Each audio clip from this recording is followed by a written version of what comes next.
The first chord that you're going to use in the next section, you're going to put your pinky on the 7th fret on the high E string, and it's going to stay there for the whole pattern. The first note, you're going to use your 3rd finger on the A string on the 7th fret, and you're going to sweep your thumb to create that opening sound. As you practice the rest of the pattern, you're going to need to use something called partial planting. Partial planting is when you take less than all 4 of your fingers and you re-grab the strings while you're practicing something that's arpeggiated. This builds a reflex motion in your hand and allows you to play faster over time. But when you're practicing it, it will sound very clipped and staccato. I recommend using this the entire time you are practicing this pattern, otherwise I don't think you'll get the top speed that you're hoping for. Using partial planting is going to look something like this.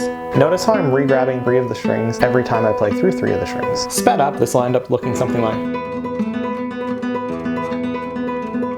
The next pattern that comes up in the piece is actually my favorite one to play. I think it's a lot of fun. What you have to do is you have to make a B major bar chord at the 7th fret. This is going to involve a bar 7 and an E chord shape. What you're then going to do is use the backs of your fingernails on your picking hand, and you are going to sweep them through the strings. If you haven't done this before, it'll make a lot more sound than you're expecting. Try not to put too much force into it, and definitely make sure that you keep your wrists straight as you do this. From there, the pattern will be the same as what you were playing in the first 30 seconds of the song, but you're going to repeat the B string notes using your middle and your index finger, or your ring and middle. Playing this in slow motion, it's going to look something like...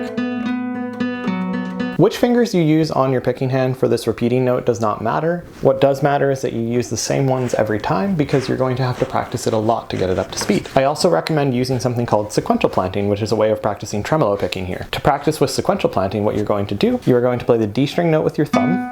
After playing it, your middle finger is immediately going to drop onto B. After playing the B string with your middle finger, you're going to immediately drop your index finger. And after you play with your index finger, you're immediately going to drop your thumb back onto D. The more that you practice with this technique, the easier it's going to be to speed up over time. Putting that together, it'll end up looking something like...